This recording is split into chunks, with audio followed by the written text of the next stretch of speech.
추경호 의원의 영장 기각 판결 공교롭게도 계엄 1년을 맞은 오늘 새벽에 나오면서 여야의 계엄 1년에 즈음한 움직임에도 변수로 작용하고 있습니다. 일단 국민의힘 장동혁 대표는요, 그동안 당 안팎에서 계엄에 대한 사과 요구가 쏟아졌지만 이 시각까지도 사과 메시지를 내지 않고 있습니다.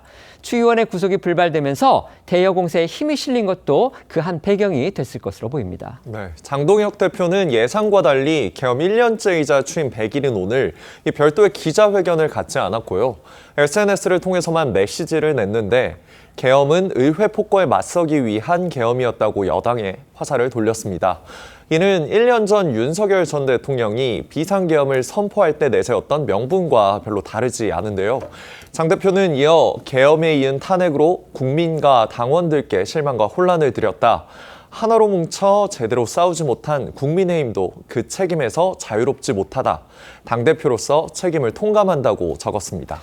이 SNS 글 전문을 봤는데요. 사과한다는 말은 없었습니다. 그러면서 이렇게 책임 통감 이 표현을 썼습니다. 그런데 그 책임이라는 것도요, 위헌적인 계엄 자체에 대한 것인지 아니면 당시 여당에 맞서서 뭉쳐 싸우지 못했던 국민의힘의 지도부, 정확하게는 한동훈 당시 대표 체제에 대한 책임인지 이 부분이 또 명확하지 않습니다. 장 대표와 달리 국민의힘의 투톱이라고 할 수 있죠. 송원석 원내대표는 명확히 계엄 자체에 대해서 사과했습니다. 또 국민의힘의 초재선 의원들도 별도의 사과 기자회견을 열었습니다. 네, 송원석 원내대표는 오늘 오전 기자회견을 열고 계엄으로 국민들이 큰 충격과 고통을 겪었다며 위로와 사과의 말씀을 전한다고 밝혔습니다. 국민의힘 의원들 일동은 계엄 직후에도 입장문을 통해서 이 사과 뜻을 표했고 이 같은 입장은 일관되게 유지되고 있다 이렇게 강조를 하기도 했습니다. 또 이 국민의힘 소속 의원들도 잇따라 개별적으로 사과 메시지를 내놨고 초재선 의원들은 조금 전 기자회견을 열고 집단 사과문도 발표했습니다. 직접 들어보시겠습니다. 12.3 비상계엄은 우리 국민의 피땀으로 성취한 대한민국의 자유민주주의를 부정하고 짓밟은 반헌법적, 반민주적 행동이었습니다. 집권 여당의 국회의원으로서 책임을 통감하면서 국민께 진심으로 머리 숙여 사죄드립니다. 국민들께 큰 충격을 드린 계엄의 발생을 막지 못한 데 대해 국민의힘 국회의원 모두는 무거운 책임감을 통감하고 있습니다. 국민 여러분께 다시 한번 진심으로 사과드립니다. 여권에서는요, 계엄 1년을 그야말로 대대적인 정치 이벤트로 삼는 분위기입니다. 민주당은 오늘 저녁에 진보 성향의 시민단체들과 함께 이 거리 행진 행사를 하는데요. 여기에 그 총동원령을 내렸다고 합니다.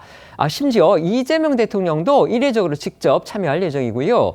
이 대통령 오늘 오전에 국민들을 향해서 특별 성명을 발표했고요. 외신을 상대로 한 기자회견도 가졌습니다. 네, 이재명 대통령은 특별 성명과 외신 기자회견을 통해 계엄 1년에 대한 소회를 밝혔습니다.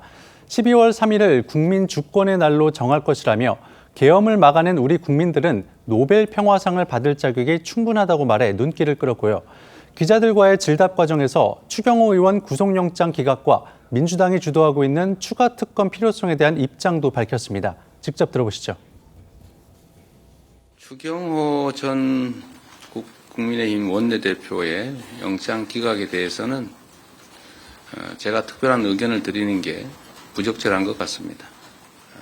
역시 우리 국민들께서 상식과 또 원칙에 따라서 판단하실 것이고, 그러나 숨겨놓고 적당히 넘어갈 수는 없습니다. 추가 특검 문제는 국회가 적절히 잘 판단할 거라고 생각합니다. 분명한 것은 지금 현재도 밝혀지지 않는 것들이 너무 많아 보입니다.